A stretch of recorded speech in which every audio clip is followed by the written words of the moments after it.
Hi, I'm Robert Morris, Business Solutions Consultant at Kyocera. In this quick clip, we're going to look at our workflow scanning application, DMConnect, specifically the feature set that allows us to prompt the user for data at the panel of the device, and then use that to create and name files inside of a folder structure. Most customers we know already have an existing folder structure. In this particular instance, we want to look at a blank folder structure and then help them create that. Let me start my screen share and we'll go through the example. Here, we're looking at our scanning solution sheet, which is part of my solutions guide. If you don't have a link for this, please contact me and I'll get you a copy. For the demonstration today, we want to look at these first few bullet points: storing a scan in a server or shared directory, making it a text searchable or OCR'd PDF. We're going to use numeric input, calendar, and file names from a list to create a folder and store this document. So let me first show you the folder. I have a folder called Student Records, and this folder is currently empty.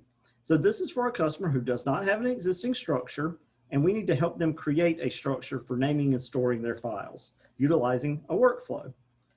I'm going to bring up our MFP. I've already preloaded a document into the processor, so I'm going to launch the DMConnect application. When I do that, I'm prompted for three simple pieces of information: a student ID, a document type, and a date. Notice they're all required with a red asterisk. I cannot scan and store these documents without completing this information. In this case, I can use the numeric keypad on the device to type in an ID number.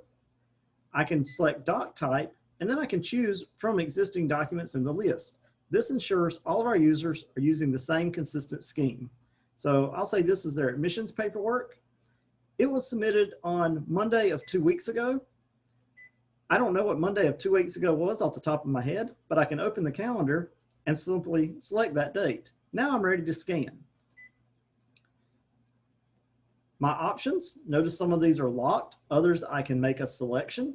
I'm going to press scan.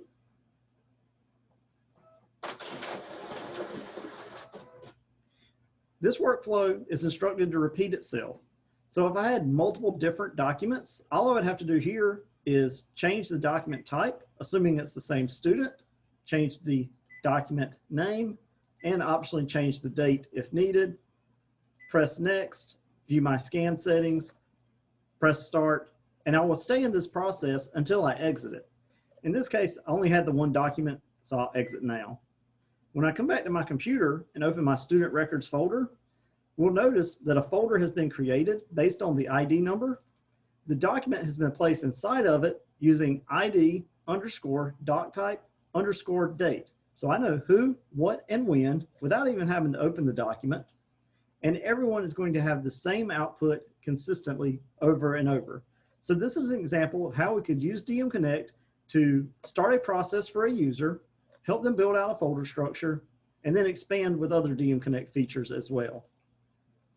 Thanks for watching. Have a great day.